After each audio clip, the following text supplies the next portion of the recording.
தரித்திரருக்கு சுவிசேஷம், திருச்சபைக்கு சத்தியம். இந்த ரெண்டு நோக்கங்களோடு மன்னா மழை பெய்து கொண்டிருக்கிறது. மன்னா மழையில் சங்கீத செய்திகள் என்ற தலைப்பில் வரிசையாக 1வது சங்கீதத்திலிருந்து 150வது சங்கீதம் வரை நாம் வேதபாட ரீதியிலே படித்து தியானிக்க இருக்கிறோம். இந்த மன்னா மழை செய்திகளை நீங்கள் மகிமை டிவியிலே நீங்கள் காணலாம். ஒவ்வொரு சனிக்கிழமையும் ஒவ்வொரு ஞாயிற்றுக்கிழமையும் மாலை 5 மணிக்கு இந்த மன்னா மழை உங்களுடைய வீட்டிலே பெய்யும். எனவே நீங்கள் அந்த நேரத்தை ஆண்டவருடைய சமூகத்தில் காத்திருந்து பயன்படுத்தி கொள்ளுமாறு உங்களை கேட்டுக்கொள்கிறோம். உங்களுடைய கேள்விகள், உங்களுடைய கருத்துக்கள், உங்களுடைய ஜெப குறிப்புகள் அனைத்தையும் வர இருக்கக்கூடிய இமெயில் முகவரியிலே, டெலிஃபோன் நம்பர்களிலே நீங்கள் வாட்ஸ்அப்பாக செய்தியாக எங்களிடத்தில் நீங்கள் பகிர்ந்து கொள்ளலாம். இந்த செய்திகளை நீங்கள் உங்களுடைய நண்பர்களுக்கு ஷேர் பண்ணுங்கள், பகிர்ந்தளியுங்கள். வாட்ஸ்அப் மூலமாக, ஃபேஸ்புக் மூலமாக பகிர்ந்தளித்து அவர்களுக்கும் நீங்கள் பிரயோஜனம் உள்ளவர்களாக நீங்கள் வாழுங்கள். இந்த செய்திகளை உங்கள் மத்தியிலே கொடுத்து கொண்டிருக்கும் பொழுது உங்கள் கையிலே கட்டாயமாக வேத புத்தகம் இருக்க வேண்டும். மன்னா மழை என்ற சேனல் வந்த உடனேயே உங்கள் வேதாகமத்தை உங்கள் கையிலே வைத்து அந்த செய்திகளை கொடுக்க கொடுக்க வேதத்தில் இருக்கக்கூடிய வசனங்களை நீங்கள் பாருங்கள். ஆண்டவர் உங்களை ஆசீர்வதிப்பாராக. ஆமென். மன்னா மழையில் நனைய மறுபடியும் உங்களை மனமகிழ்வுடன் வரவேற்கிறேன். சங்கீத புத்தகத்திலிருந்து தொடர்பாக ஒவ்வொரு சங்கீதமாக நாம் படித்து தியானித்து வருகிறோம். இந்த செய்திகளெல்லாம் ஒவ்வொரு சனிக்கிழமையும் ஒவ்வொரு ஞாயிற்றுக்கிழமையும் மாலை 5 மணிக்கு மகிமை டிவி வாயிலாக உங்களுக்கு கொடுக்கப்படும். ஒருவேளை டிவி நிகழ்ச்சியை பார்ப்பதற்கு உங்களுக்கு சமயமில்லை என்றால், அல்லது தவற விட்டீர்கள் என்றால், யூடியூபிலோ அல்லது மகிமை TV.com என்ற வெப்சைட்டிலோ நீங்கள் இந்த செய்திகளை தொடர்பாக தொகுப்பாக நீங்கள் பார்க்கலாம். இந்த செய்திகளை குறித்து மற்றவர்களிடத்திலே, உங்கள் நண்பர்கள் உறவினர்களிடத்திலே நீங்கள் அறிமுகப்படுத்தி அவர்களும் ஆசீர்வதிக்கப்பட ஆவன செய்யலாம். சங்கீத புத்தகத்தில் இதுவரை நாம் 17 சங்கீதங்களை தியானித்திருக்கிறோம். இன்றைக்கு 18ஆம் சங்கீதம். ஒவ்வொரு சங்கீதமும் என்னென்ன பின்னணியத்திலிருந்து எழுந்தது என்பதை அடைப்புக்குறிக்குள்ளே நாம் பார்க்கிறோம்.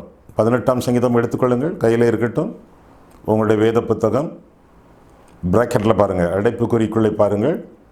ராகத்தலைவனுக்கு ஒப்புவிக்கப்பட்ட சங்கீதம். கர்த்தருடைய தாசனாகிய தாவீது இந்த பாட்டின் வார்த்தைகளை கர்த்தர் தன்னை தன்னுடைய எல்லா சத்துருக்களின் கைக்கும் சவுலின் கைக்கும் நீங்களாக்கி விடுவித்த நாளிலே பாடினது. ஆக இதை ஒரு வெற்றியின் கீதம் என்று சொல்லலாம். தன்னுடைய சத்துருக்கள் எல்லாருடைய கைகளில் நின்று தாவீது விலக்கி காக்கப்பட்டான். கர்த்தர் அவனை காத்தார். எனவே துதி பாடலாக, விடுதலையின் கீதமாக இந்த பாடலை எழுதி பாடுவதாக 18ஆம் சங்கீதத்திலிருந்து நாம் பார்க்கிறோம். தாவீதுக்கு சில விரோதிகள் நேரடியாக இருந்தார்கள். சவுல், அப்சலோம், அகித்தோப்பேல் போன்றோர். இன்னும் பல விரோதிகள் உண்டு, சில விரோத நாடுகள் உண்டு. எல்லாருடைய கைகளிலிருந்து ஆண்டவர் அவனை ரட்சித்து காத்து கொண்டதாக, பாதுகாத்ததாக நவேதத்திலே வாசிக்கிறோம். கர்த்தருக்கு ஒரு ஆலயத்தை கட்ட வேண்டும் என்பது தாவீதின் விருப்பம். ஆனால் தாவீதுக்கு ஒரு வீடு, அவனுக்கு ஒரு செழிப்பான ஒரு வரலாறு படைக்கக்கூடிய அளவில் அவனை கட்டி எழுப்ப, அவனுடைய குடும்பத்தை கட்டி எழுப்ப, அவனுடைய ராஜாங்கத்தை கட்டி எழுப்ப, டைனஸ்டி அதை கட்டி எழுப்பத்தக்கதாக ஆண்டவர் சித்தம் கொண்டதாக நாம் வேதத்திலே வாசிக்கிறோம். இதையெல்லாம் குறித்து நாம் 2 சாமுவேல் 7ஆம் அதிகாரத்திலே பல வசனங்களிலே திரும்ப திரும்ப நாம் பார்க்கலாம். எல்லா எதிரிகள் கையிலிருந்தும் தாவீது மீட்கப்பட்ட ஒரு நிலைமை, வெற்றிகரமான ஒரு நிலைமை, தன்னை தேவனுடைய தாசன் என்று அழைத்து கொள்வதாக இந்த அடைப்புக்குறியிலே பார்க்கிறோம். தேவனுடைய தாசன் என்றால் தேவனுடைய ஊழியக்காரன். இந்த அடைமொழி சிறப்பு பெயர் மோசேக்கும் இருந்தது என்று சொல்லி யோசுவா 2ஆம் அதிகாரம் 1ஆம் 13ஆம் 15ஆம் வசனங்களிலே நாம் பார்க்கிறோம். கர்த்தருடைய தாசனாகிய தாவீது அல்லது கர்த்தருடைய ஊழியக்காரனாகிய தாவீது. இது ஆண்டவருடைய வருகையை முன்னிட்டு பாடப்பட்ட ஒரு பாடல் என்று கூட வேத அறிஞர்கள் நமக்கு புலப்படுத்துகிறார்கள். அந்த கருத்து மெய்ப்பிக்கப்படக்கூடிய இடம் எபிரேயர் 2ஆம் அதிகாரம் 13ஆம் வசனம். பவுல் இந்த சங்கீதத்தின் சில பகுதிகளை, குறிப்பாக 49வது வசனத்தை ரோமர் 15ஆம் அதிகாரம் 9வது வசனத்தில் மேற்கோள் காட்டுவதாக வேதம் நமக்கு கற்றுக் கொடுக்கிறது. ஆண்டவருடைய வழிகள், ஆண்டவருடைய வெளிச்சம், ஆண்டவருடைய வசனம், ஆண்டவருடைய வலதுகரம். இந்த 4 குறிப்புகளை இந்த சங்கீதத்தில் நாம் தொகுப்பாக நாம் பார்க்கலாம். முதலாவதாக ஆண்டவருடைய வழிகள், எந்தெந்த வழிகளின் ஊடாக ஆண்டவர் நம்மை வழிநடத்துகிறார் என்பதை முதல் 21 வசனங்களிலே நாம் பார்க்கிறோம். அவர் வல்லமையின் தெய்வம் என்று சொல்லி முதல் 3 வசனங்களிலே நாம் காண்கிறோம். தெய்வம், நாம் வழிபடக்கூடிய ஆண்டவர் வல்லமையின் தெய்வம். என் பெலனாகிய கர்த்தாவே, உம்மில் அன்பு கூறுவேன். கர்த்தர் என் கன்மலையும் என் கோட்டையும் என் இரட்சகரும் என் தேவனும், நான் நம்பியிருக்கிற என் துருகமும் என் கேடகமும் என் இரட்சண்ய கொம்பும் என் உயர்ந்த அடக்கலமாய் இருக்கிறார் என்று சொல்லி சங்கீதம் ஆரம்பித்து ஆண்டவருடைய குணாதிசயங்கள் அல்லது சிறப்பு அம்சங்கள் 8-9 காரியங்களை இந்த பகுதியிலே அவன் குறிப்பிடுவதாக நாம் வேதத்திலே காண்கிறோம். முதலாவதாக அவர் வல்லமையின் தேவன் என்பதை முதல் 3 வசனங்கள் நமக்கு அறிவிக்கின்றன. என்றைக்கு நாம் ஆண்டவரால் ரட்சிக்கப்படுகிறோமோ அன்றைக்கே வெற்றி வாழ்க்கையை நாம் தொடங்கிவிட்டோம் என்பது பொருளாகும். என்றைக்கு நாம் பாவங்களிலிருந்து மனம் திரும்பி ஆண்டவரை இரட்சகராக ஏற்றுக்கொண்டு ரட்சிப்பின் வாழ்க்கையோடு, நித்திய ஜீவனை பெற்ற வாழ்க்கையோடு, மறுபிறப்பின் அனுபவத்தோடு, இதெல்லாம் ஒரே காரியங்கள், திரும்ப திரும்ப வித்தியாசமான வார்த்தைகளிலே ரட்சிப்பு வேதத்திலே வர்ணிக்கப்படுகிறது. என்றைக்கு ஆண்டவரை இரட்சகராக ஏற்றுக்கொண்டோமோ அன்றைக்கே நாம் வெற்றியை சுதந்திரித்து விட்டோம், வெற்றி வீரர்களாக இந்த உலகத்தில் வாழ்ந்து கொண்டிருக்கிறோம் என்பதைத்தான் வேதம் நமக்கு கற்றுக் கொடுக்கிறது. முற்றும் நாம் ஜெயங்கொள்ளுகிறவர்களாக இருக்கிறோம். 1 கொரிந்தியர் 15ஆம் அதிகாரம் 57ஆம் வசனத்திலே, 2 கொரிந்தியர் 4ஆம் அதிகாரம் 17ஆம் வசனத்திலே, ரோமர் 8ஆம் அதிகாரம் 37ஆம் வசனத்திலே எப்படியாக நாம் வெற்றி வீரர்கள் என்பதை இந்த வசனங்கள் நமக்கு கற்றுக் கொடுக்கின்றன. என்ன வாசிக்கிறோம்? முதலாவது வசனத்தில் என் பலனாகிய கர்த்தாவே, என் என்று சொல்லி ஆரம்பிக்கிறான். நம்முடைய பலனாகிய கர்த்தாவே என்று சொல்லி பன்மையில் சொல்லாமல் தனக்கும் தேவனுக்கும் இருக்கக்கூடிய தனிப்பட்ட உறவை நிலைநாட்டி வலியுறுத்தி உறுதிப்படுத்தி நமக்கெல்லாம் தெரிவித்து என் பலனாகிய கர்த்தாவே என்று சொல்லி அழைப்பதாக நாம் வேதத்தில் நாம் வாசிக்கிறோம். ஆண்டவரை உரிமை கொண்டாடக்கூடிய ஒரு வாழ்க்கை, ஆண்டவரிடத்திலே ஈடுபட்டிருக்கக்கூடிய ஒரு வாழ்க்கை, கர்த்தரை நம்பக்கூடிய வாழ்க்கை, கர்த்தரை நேசிக்கக்கூடிய வாழ்க்கை, அது மட்டுமல்ல ஆண்டவரிடத்தில் மனமகிழ்ச்சியாக இருக்கக்கூடிய வாழ்க்கை என்றெல்லாம் வேதத்தில் அறிகிறோம். என் பலனாகிய கர்த்தாவே என்று சொல்லும் பொழுது அவர் வல்லமையின் தேவன் மட்டுமல்ல, நம்மை வாழ வைக்கக்கூடிய தெய்வம் என்று கூட அவரை குறித்து நாம் வேதத்தில் நாம் பார்க்கிறோம். ஏனென்றால் கர்த்தர் எல்லாவற்றிற்கும் எல்லாவுமாக இருக்கிறார். சகலமும் அவருக்கென்றும் அவரை கொண்டும் அவருடைய நாம மகிமைக்காகவும் சிருஷ்டிக்கப்பட்டது என்று சொல்லி வேதத்தில் நாம் வாசிக்கிறோம். சில அடைமொழி சிறப்பு பெயர்களை வேதத்தில் இந்த சங்கீதத்தில் குறிப்பாக பார்க்கும் பொழுது அவர் கன்மலைக்கு ஒப்பிடப்பட்டிருப்பதனாலே ஆண்டவருக்குள்ளான உறுதிப்பாடு, எவ்வளவாக ஆண்டவர் நம்மை உறுதியோடு காத்து கொள்ளுகிறார் என்ற கருத்தை நாம் பார்க்கலாம். அது மட்டுமல்ல, அவர் நம்முடைய கோட்டை, அப்படின்னா நமக்கு ஆண்டவர் அருளக்கூடிய பாதுகாப்பு என்று சொல்லி கூட அந்த பகுதி, அந்த வசன வார்த்தையிலிருந்து நாம் காணலாம். அது மட்டுமல்ல, ஆண்டவர் நம்மை விடுவிக்கிறவர் என்ற கருத்தை கூட அந்த வசனங்கள் நமக்கு அறிவிக்கின்றன. அவர் நம்முடைய தெய்வம், அப்படின்னா அவர் சர்வ அதிகாரம் பொருந்திய சர்வாதிகாரி, நம்மை மீட்டு நம்மை வழிநடத்தி நம்மை காத்துக்கொண்டு நம்மை பொக்கிஷமாக பாதுகாக்கக்கூடிய சர்வ வல்ல தெய்வம் என்று நாம் அறிகிறோம். அது மட்டுமல்ல, அவர் பலனுள்ள ஆண்டவர், நம்மை பலப்படுத்தக்கூடியவர், அசைக்கப்படாதவர், நமக்கு அசைக்கப்படாத ஒரு வாழ்க்கையை தரக்கூடியவர் என்று சொல்லியும் நாம் வசிக்கலாம். அது மட்டுமல்ல, கர்த்தர் கேடகமாக இந்த பகுதியில் வர்ணிக்கப்படுகிறார். கேடகம் என்று சொல்லும் பொழுது நமக்கு முன்னால் ஒரு கேடகம் இருக்கும் என்றால் அது நமக்கு பாதுகாப்பு. எந்த அம்பும் நம்மை தைக்காது, எந்த வாளும் நம்மை வெட்டாது. பாதுகாப்பான ஒரு வாழ்க்கையை ஆண்டவர் தருகிறார் என்பதை புலப்படுத்தக்கூடிய அளவிலே கர்த்தர் நம்முடைய கேடகம் அல்லது கேடயம் என்று வர்ணிக்கப்படுவதாக வேதத்தில் வாசிக்கிறோம். அது மட்டுமல்ல, இன்னும் அவர் நம்முடைய இரட்சண்ய கொம்பு என்று சொல்லி பார்க்கிறோம். அவர் ரட்சிப்பை மட்டும் அருளுகிறவர் அல்ல, அவர் இரட்சண்யத்தின் கொம்பு. கொம்புன்னா என்ன அர்த்தம்?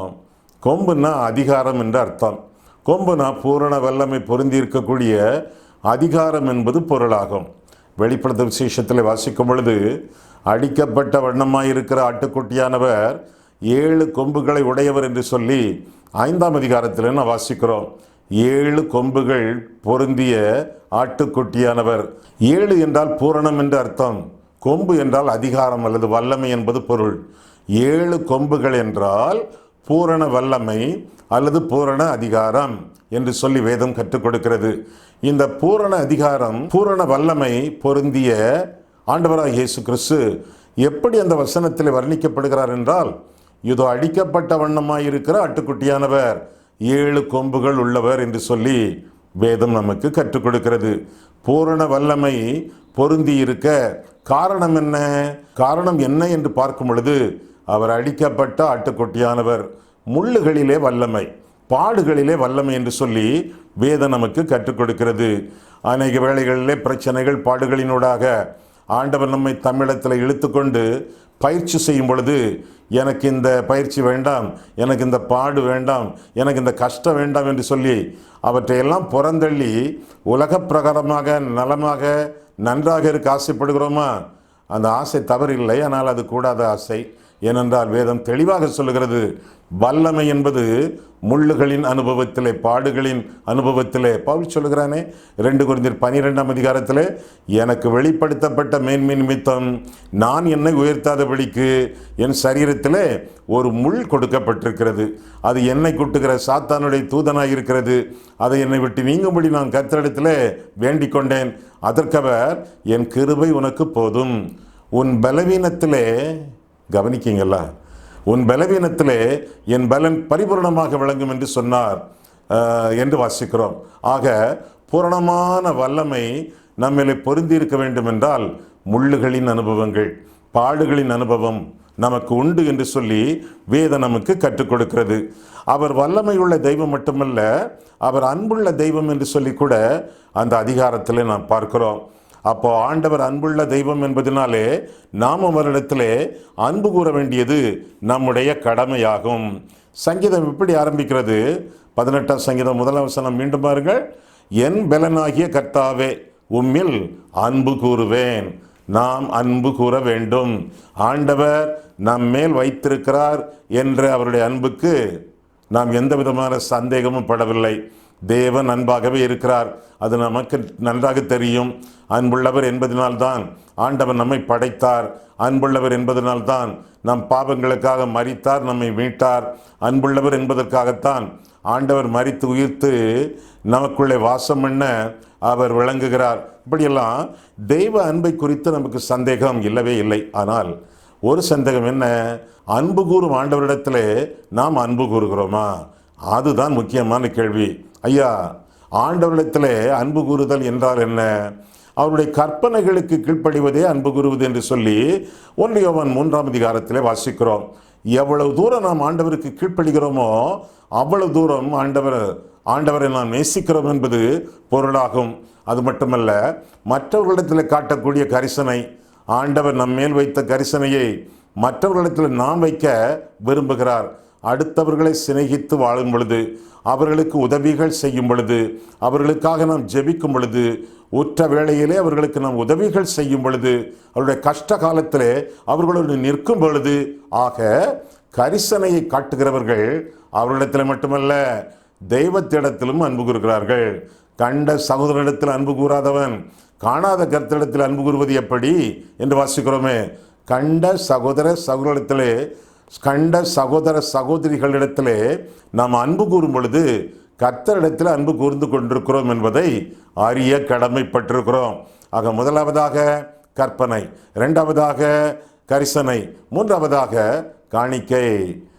அன்பில்லாமல் கொடுக்கலாம், ஆனால் கொடுக்காமல் அன்பை காட்ட முடியாது.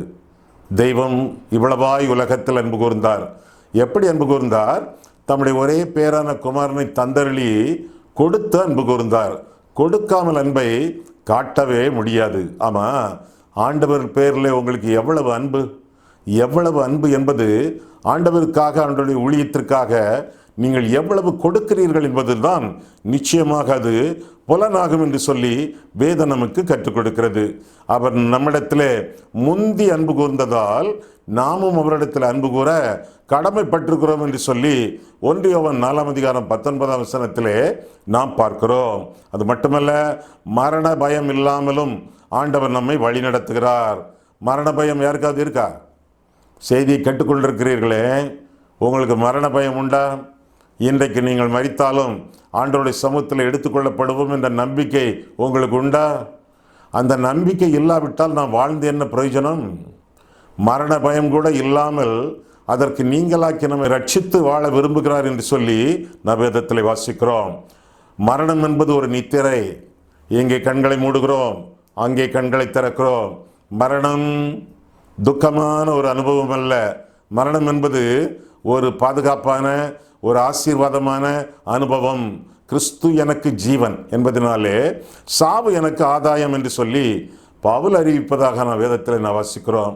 மரணம் என்பது ஒரு இடமாற்றம். நம்முடைய சொந்த ஊரிலிருந்து அந்த ஊருக்கு நம்முடைய குடியிருப்பு பரலோகம் என்று வேதத்தில் வாசிக்கிறோமே, அந்த குடியிருப்புக்கு செல்லத்தக்கதாக மரணம் நமக்கு வழிவகுக்கிறது. அது மட்டுமல்ல, மரணம் என்பது ஒரு மோட்டார் கார் போல, அல்லது ஒரு பஸ் போல, அல்லது ஒரு ட்ரெயின் போல, அல்லது ஒரு பைக் போல மரணம் இந்த உலகத்திலிருந்து அந்த உலகத்திற்கு நம்மை கொண்டு செல்லக்கூடிய ஒரு வாகனம் அல்லது ஒரு விமானம். இதுதான் மரணம் என்று சொல்லி நாம் எண்ணி வாழ வேண்டும். அது மட்டுமல்ல, மயக்க மருந்து. மரணம் என்பது ஒரு மயக்க மருந்து. மயக்க மருந்து நமக்கு கொடுக்கப்பட்ட அந்த மயங்கிய சூழ்நிலையிலே, அதே வேளையிலே நினைவு இருக்கக்கூடிய சூழ்நிலையிலே, அக்கம் பக்கத்தில் என்ன பேசுகிறார்கள் என்பதை தெளிவாக கவனிக்கக்கூடிய சூழ்நிலையிலே நாம் ஆப்ரேஷன் பண்ணப்படுகிறோம், அறுவை சிகிச்சை செய்யப்படுகிறோம். அதுபோல் நம்மை மாம்ச சரீரத்திலிருந்து நம்மை மகிமையின் சரீரத்திற்குள் மாற்ற மகாதேவன் பயன்படுத்தும் மயக்க மருந்து மரணம். எனவே மரணமே உன் கூரங்கே, பாதாளமே உன் ஜெயமெங்கே என்று சொல்லலாம், பவுலை போல சொல்லலாம். மரணம் என்பது நம்முடைய வாழ்க்கையிலே முடிசூட்டு விழா. பாருங்க, என்றைக்கு பாவத்தை விட்டுவிட்டு இயேசுவுக்கு வாழ்க்கை அர்ப்பணித்தோமோ அன்றைக்கே மணிமுடியை ஆண்டவர் நம் தலையிலே வைத்து விட்டார். நம்முடைய ரட்சிப்பின் நாள், நம்முடைய கிரீடத்தின் நாள், முடிசூட்டப்படக்கூடிய நாள், மணிமுடி சூட்டக்கூடிய நாள் என்று சொல்லி வேதம் நமக்கு கற்றுக் கொடுக்கிறது. ஆக மரணத்தை பற்றி எந்த கவலையும் வேண்டாம். நேசம் மரணத்தை விட வலியது என்று சொல்லி வேதத்தில் வாசிக்கிறோம். எவ்வளவு தூரம் ஆண்டவருக்குள்ளான பசுத்தாவியானவருடைய அன்போடு இந்த உலகத்தில் நாம் ஜீவித்து கொண்டிருக்கிறோமோ அந்த அளவுக்கு வாழ்க்கையில் நிச்சயத்தோடு நிம்மதியோடு வாழ்வோம். மரண கட்டுகள், பாதாள கண்ணிகள், மரண அவஸ்தைகள், துர்ச்சன பிரவாகம், இதையெல்லாம் பற்றி வேதத்தில் இந்த பகுதிகளில் நாம் வாசிக்கிறோம். ஆனால் ஆண்டவர் நமக்கு விடுதலை தந்து அந்த விடுதலையின் வல்லமையோடு நம்மை வழிநடத்துகிறார் என்பதைத்தான் 6ஆம் வசனம் முதலாக நாம் பார்க்கிறோம். கர்த்தர் தாவீதை சகல சத்துருக்களின் கைகளில் நின்று மீட்டுக் கொண்டது போல நம்மையும் ஆண்டவர் மீட்டுக் கொள்வார் என்பதை வேதத்திலிருந்து நாம் தெளிவாக விளங்கிக் கொள்கிறோம். பின்னர் தாவீது சொல்லக்கூடிய ஒரு காரியத்தை பார்க்கும் பொழுது, அவன் ஜெபத்தில் சொல்லக்கூடிய ஒரு காரியம் 6வது வசனத்திலே நாம் பார்க்கும் பொழுது, சங்கீதம் 18:6 நாம் பார்க்கும் பொழுது, எனக்கு உண்டான நெருக்கத்திலே கர்த்தரை நோக்கி கூப்பிட்டு என் தேவனை நோக்கி அபயமிட்டேன். தமது ஆலயத்திலிருந்து என் சத்தத்தை கேட்டார்.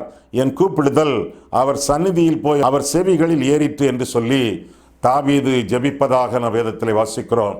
கர்த்தரை நோக்கி அபயமிட்டேன், கர்த்தர் காரியத்தை வாய்க்க பண்ணினார், எனக்கு விடுதலை கொடுத்தார், விசாலத்தில் வைத்தார் என்று தொடர்ந்து சொல்கிறான். அவனுக்கு கிடைத்தது என்ன? நீதிக்கு தக்கதாக பலன் கிடைத்தது, கைகளின் சுத்தத்திற்கு தக்கதாக பலன் கிடைத்தது. ஆண்டவருடைய சமூகத்தில் பதிலும் பலனும் கிடைத்து வாழும் பொழுது அது எப்படி ஒரு பாக்கியமான வாழ்க்கையாக இருக்கும். அந்த வாழ்க்கை வாழத்தக்கதாக ஆண்டவரை சொந்தமாக ஏற்றுக்கொண்டு வாழ வேண்டியது நம்முடைய கடமையாகும். வாழ்க்கையில் நாம் பெற்ற வெற்றிகள் பெற்றுக்கொண்டிருக்கக்கூடிய வெற்றிகள் எல்லாவற்றிற்கும் அடிப்படை இயேசுவானவர். ஆண்டவராக இயேசு கிறிஸ்து விடுதலை நாயகர், வெற்றியை தருகிறார். எல்லா விதமான வெற்றிகளுக்கும் காரணம் தெய்வம், ஆண்டவராகிய இயேசு கிறிஸ்து என்பதை புரிந்து கொண்டு இந்த உலகத்திலே வாழ்வோம். ஆக முதலாவதாக நாம் சிந்தித்த ஒரு காரியம் என்னவென்றால் கர்த்தருடைய வழிகள். இரண்டாவதாக கர்த்தருடைய வெளிச்சம்.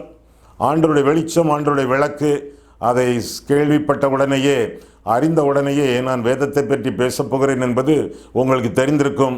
22ஆம் வசனம் முதல் 29ஆம் வசனம் வரை நாம் 18ஆம் சங்கீதத்திலே பார்க்கும் பொழுது 22ஆம் வசனம் முதல் நாம் காண்கையிலே, அவருடைய நியாயங்களை எல்லாம் எனக்கு முன்பாக நிறுத்தினேன், அவருடைய பிரமாணங்களை நான் தள்ளி போடவில்லை. அவர் முன்பாக நான் மன உண்மையாயிருந்து என் துர்க்குணத்திற்கு என்னை விலக்கி காத்துக்கொண்டேன். ஆகையால் கர்த்தரை நீதிக்கும் தம்முடைய கண்களுக்கு முன்னிருக்கிற என் கைகளின் சுத்தத்திற்கும் தக்கதாக பலனளித்தார். தயவுள்ளவனுக்கு நீர் தயவுள்ளவராகவும், உத்தமனுக்கு நீர் உத்தமராகவும், புனிதனுக்கு நீர் புனிதராகவும், மாறுபாடுள்ளவனுக்கு நீர் மாறுபடுகிறவராகவும் தோன்றுவீர். கர்த்தர் நல்லவர் தான், ஆனால் அவரவருடைய குணாதிசயத்திற்கு ஏற்ப ஆண்டவர் வித்தியாசமாக தோற்றமளிப்பதாக நாம் வேதத்திலே வாசிக்கிறோம். கர்த்தர் நல்லவர், கர்த்தர் நல்லவர் என்பதை ருசித்து பாருங்கள். தேவரீர் 27ஆம் வசனம். தேவரீர் சிறுமைப்பட்ட ஜனத்தை ரட்சிப்பீர், மேட்டிமையான கண்களை தாழ்த்துவீர். தேவரீர் என் விளக்கை ஏற்றுவீர், என் தேவனாய் கர்த்தர் என் இருளை வெளிச்சமாக்குவார் என்றெல்லாம் சொல்லி வேதத்தில் வாசிக்கிறோம். ஆண்டவர் இருளை நீக்குகிறவர், ரட்சிப்பை தரக்கூடியவர். நம்முடைய வாழ்க்கையிலே ஒளிமயமான எதிர்காலத்தை ஒவ்வொரு நாளும் கட்டளையிடக்கூடியவர் என்று சொல்லித்தான் இந்த பகுதியிலே நான் வாசிக்கிறோம். ஆக வெளிச்சத்தில் நடக்கக்கூடிய வாழ்க்கை நமக்கு வேண்டுமென்றால் முதலாவதாக கீழ்ப்படிய வேண்டும். எல்லா காரியத்திலும் மேற்படிக்கு முதற்படி கீழ்ப்படி என்று சொல்வார்கள். வசனம் என்ன சொல்கிறது? 21ஆம் வசனத்திலே கீழ்ப்படியுங்கள், எந்த காரியத்திலும் கீழ்ப்படியுங்கள். ஒருவேளை சில காரியங்களில் கீழ்ப்படிய முடியவில்லை என்றால் கர்த்தரிடத்தில் கேளுங்கள். ஆண்டவரே, இந்த வசனத்துக்கு, இந்த உம்முடைய சித்தத்திற்கு நான் கீழ்ப்படிய எனக்கு கிருபை செய்யும் என்று சொல்லுங்கள். இரண்டாவதாக 22ஆம் வசனம், நியாயத்தை செய்யுங்கள் என்று பார்க்கிறோம். உங்களுக்கு தெரியும் நன்மை எது, தீமை எது, நியாயம் எது, அநியாயம் எது, எல்லாம் உங்களுக்கு நன்றாக தெரியும். உங்களுக்கே தெரியும். இரண்டாவதாக உங்களுடைய மனசாட்சி உங்களுக்கு சொல்லும். மூன்றாவதாக ஆவியானவர் உங்களுக்கு திருவுளம் பெற்றுவார். நான்காவதாக வசன வெளிச்சம் உங்களுக்கு அறிவிக்கும். ஏராளமான ஏதுக்கள் வெளிச்சத்தில் நீங்கள் நடத்தப்படுவதற்கு பயன்படக்கூடிய காரணிகள். ஆக முதலாவதாக கீழ்ப்படியுங்கள், இரண்டாவதாக நியாயத்தை செய்யுங்கள், மூன்றாவதாக மன உண்மையாய் இருங்கள் என்று சொல்லி 23ஆம் வசனத்தில் என்ன வாசிக்கிறோம்? மனதிலே உண்மை, வெளியரங்கமான உண்மை அல்ல, கிரியையிலே உண்மை அல்ல, சொற்களிலே உண்மை அல்ல, அதற்கு மிஞ்சிய உண்மை மன உண்மை. உள்ளத்திலே உண்மை இருக்க விரும்புகிறீர் என்று சொல்லி நான் வேதத்தில் வாசிக்கிறோமே 51ஆம் சங்கீதத்திலே. அதே போல மனதிலே உண்மை உத்தமுள்ளவர்களாக இந்த உலகத்தில் நான் வாழும் பொழுது வெளிச்சத்தின் வாழ்க்கையை இந்த உலகத்திலே நாம் கடைபிடிப்போம். யோவான் 8ஆம் அதிகாரத்திலே கையும் மெய்யுமாக பாவத்திலே பிடிபட்ட ஒரு ஸ்திரீ, ஆண்டவர் அவளுக்கு விடுதலை கொடுத்து நான் உலகத்திற்கு வெளிச்சமாக இருக்கிறேன் என்று சொல்லி அந்த வெளிச்சத்தில் நடக்கக்கூடிய புத்திமதியை புகட்டியதாக நான் வேதத்தில் பார்க்கிறோம். ஆண்டவர் இந்த உலகத்தில் வெளிச்சமாக வந்தவர். அவரை பின்பற்றி வாழும் பொழுது வெளிச்சத்தை பின்பற்றி வாழ்கிறோம். வாழ்க்கையிலே வெளிச்சத்திற்கு அடிப்படை இயேசு. அவர்தான் வெளிச்சம் உண்டாக கடவுது என்று சொன்னார். அவர்தான் வெளிச்சமாகவே மாறினார். வெளிச்சத்திலே அவரிலே நடந்து அவருடைய வசனமாகிய பாதைக்கு தீபம், கால்களுக்கு வெளிச்சம் என்று 119ஆம் சங்கீதம் 105ஆம் வசனத்திலே வாசிக்கிறோமே. அந்த வசன வெளிச்சத்திலும் நாம் நடந்து வாழ்வாங்கு வாழ, ஆசீர்வாதத்தோடு ஜீவிக்க ஆண்டவர் நமக்கு அனுதினமும் உதவி செய்வாராக. ஆக முதலாவதாக பார்த்தது என்ன? முதலாவதாக கர்த்தருடைய வழிகள், இரண்டாவதாக கர்த்தருடைய வெளிச்சம் அல்லது விளக்கு, மூன்றாவதாக ஆண்டவருடைய வசனம். ஆண்டவருடைய வசனம் நம்மை பாதுகாக்கிறது, நம்மை காத்துக்கொள்கிறது. 30ஆம் வசனம் முதலாக பாருங்கள். சங்கீதம் 18:30 முதல், தேவனுடைய வழி உத்தமமானது, கர்த்தருடைய வசனம் புடமிடப்பட்டது, தம்மை நம்புகிற அனைவருக்கும் அவர் கேடகமாக இருக்கிறார் என்று சொல்லி ஆண்டவருடைய வசனத்தினாலே வரக்கூடிய வாய்ப்புகள், வசதிகள், வாய்ப்புகள், விடுதலைகள் எல்லாவற்றையும் இந்த வசனங்களிலே திரும்ப திரும்ப பார்க்கிறோம். வசனத்தை மனதிலே வைத்து தாவீது தேவனை நோக்கி ஜெபிக்கக்கூடிய ஜெபத்தில் உள்ள சில கருத்துக்கள். 32ஆம் வசனம், என் வழிகளை செவ்வைப்படுத்தும். 30ஆம் வசனம், என்னை உத்தமனாக நீர் மாற்றும். அதே 30வது வசனம், எனக்கு நம்பிக்கையை தாரும். வாழ்க்கையிலே கிறிஸ்துவுக்குள்ளான நம்பிக்கை, அவர் செயல்படுவார் என்ற நம்பிக்கை. இந்த நம்பிக்கையோடு நான் வாழ வேண்டும் என்றால் அதற்கு அடிப்படை ஆண்டவருடைய வசனம். விசுவாசம் தேவனுடைய கேள்வியினாலே வரும், கேள்வி தேவனுடைய வசனத்தினாலே வரும் என்று ரோமர் 10:17 நாம் பார்க்கிறோம். எனவே ஆண்டவர் நமக்கு தந்த பெரிய ஈவு தேவனுடைய வசனம். எத்தனையோ கோடிக்கணக்கான மக்கள் வேதமின்றி, அதனால் தேவனின்றி, ஜீவனின்றி நரகத்தின் பாதையிலே விரைந்து கொண்டிருக்கும் பொழுது நாம் ஆண்டவரை இரட்சகராக ஏற்றுக்கொண்டு அவருடைய வசனத்துக்கு கீழ்ப்படிந்து வாழ வேண்டியது நம்முடைய கடமை. வெளிப்படுத்தின விசேஷம் 1 பார்க்கும் பொழுது ஆண்டவருடைய வசனத்தை கேட்கிறவர்களை பாக்கியவான்கள் என்று சொல்லி வேதம் சொல்லுகிறது. கேட்கிறவர்கள் பாக்கியவான்கள், வாசிக்கிறவர்கள் பாக்கியவான்கள், கை கொள்ளுகிறவர்கள் பாக்கியவான்கள் என்றெல்லாம் அந்த வசனம் நமக்கு கற்றுக் கொடுக்கிறது. வசனத்தை நீங்கள் விட்டு விடாதிருங்கள், வசனம் உங்களை விட்டு விடாதிருக்கும். எனவே ஆண்டவருடைய சமூகத்தில் அண்டி ஜீவித்து ஆசீர்வாதமாக வாழ ஆண்டவருடைய வசனம் அடி கோலுகிறது. இதுவரை 3 காரியங்களை நாம் சிந்தித்தோம். முதலாவதாக கர்த்தருடைய வழிகள், இரண்டாவதாக கர்த்தருடைய வெளிச்சம், மூன்றாவதாக கர்த்தருடைய வசனம், நான்காவதாக கர்த்தருடைய வலது கரம் என்று சொல்லி வேதம் கற்றுக் கொடுக்கிறது. 35ஆம் வசனம் முதல் நாம் பார்க்கும் பொழுது 35, உம்முடைய ரட்சிப்பின் கேடகத்தையும் எனக்கு தந்தீர், உம்முடைய வலது கரம் என்னை தாங்குகிறது, உம்முடைய காருண்யம் என்னை பெரியவனாக்கும் என்று சொல்லி ஏராளமான ஆசீர்வாதங்களை தேவனுடைய வலதுகரம் நமக்கு வாய்க்க செய்கிறது என்று சொல்லி வேதம் நமக்கு கற்றுக் கொடுக்கிறது. இந்த வலதுகரம் ஆண்டவருடைய வல்லமையை காட்டுகிறது. சில வேளைகளிலே இந்த வலதுகரம் ஆண்டவராகிய இயேசு கிறிஸ்துவாகவே வர்ணிக்கப்படுவதாக வேதத்தில் வாசிக்கிறோம். சரி, வலதுகரம் என்னென்ன ஆசீர்வாதங்களை கொடுக்கிறது? எப்போ கொடுக்கிறது? ஆண்டவருடைய வலதுகரத்தின் கீழே நாம் அடங்கி இருக்கும் பொழுது, ஆண்டவருடைய பிரசன்னத்திலே நாம் தங்கி இருக்கும் பொழுது இந்த வலதுகரம் நம்மை தாங்குகிறது. 35ஆம் வசனத்திலே இந்த வலதுகரம் நம்மை தலைவனாக்குகிறது. 43ஆம் வசனத்திலே நம்மை உயர்த்துகிறது.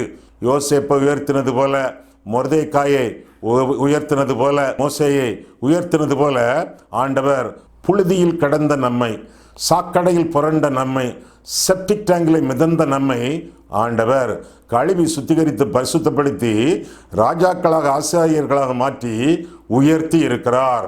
ஆக முதலாவதாக தாங்குகிறது, இரண்டாவதாக தலைவர்களாக்குகிறது, மூன்றாவதாக தப்புவிக்கிறது.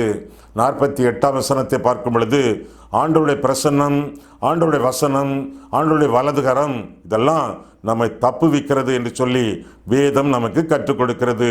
ஐந்தாவதாக நம்மை துதிக்க செய்கிறது என்று சொல்லி 49ஆம் 50ஆம் வசனங்களிலே நான் காண்கிறோம். அது மட்டுமல்ல, 50வது வசனத்திலே தனிப்பட்ட அளவிலே நமக்கு ரட்சிப்பையும் கொடுக்கிறது என்று சொல்லி வேதம் கற்றுக் கொடுக்கிறது. ஆண்டவருடைய வலது கரத்தின் அடிவாரத்திலே நீங்கள் வருவீர்களா? ஆண்டவரால் ஆசீர்வதிக்கப்பட நீங்கள் வருவீர்களா? அது தாங்கும், தலைவனாக்கும், தப்புவிக்கும், துதிக்க செய்யும். அது மட்டுமல்ல, தனிப்பட்ட ரட்சிப்பையும் வழங்கும். கண்களை மூடுவோம், கர்த்தரை பார்ப்போம். எங்களை நேசிக்கிற பரிசுத்தமிழ் ஆண்டவரே, எங்களுடைய வாழ்க்கையிலே நாங்கள் எழும்பி பிரகாசிக்கத்தக்கதாக அவ்வப்போது நலமான செய்திகளை நீர் எங்களுக்கு நல்குகிறீர். அதற்காக உமக்கு நன்றி செலுத்துகிறோம் சுவாமி. உம்முடைய கிருபையினாலே, உம்முடைய பலத்தினாலே உம்முடைய வழிகள் எங்களுக்கு பிரயோஜனமாக, ஆசீர்வாதமாக உண்டு ஆண்டவரே. உம்முடைய வசனத்தின் வெளிச்சத்திலே நீர் எங்களை ஒவ்வொரு நாளும் நடத்துவீர் ஆண்டவரே. உம்முடைய வலதுகரம் எங்களை தாங்கி வழிநடத்தும் பொழுது எங்களுடைய ஜீவனுள்ள நாளெல்லாம் நன்மைதான் எங்களை தொடரும், கிருபைதான் எங்களை தொடரும். அதற்காக ஸ்தோத்திரம் ஆண்டவரே. இயேசு கிறிஸ்துவின் நாமத்தில் ஜெபிக்கிறோம் பிதாவே, ஆமென்.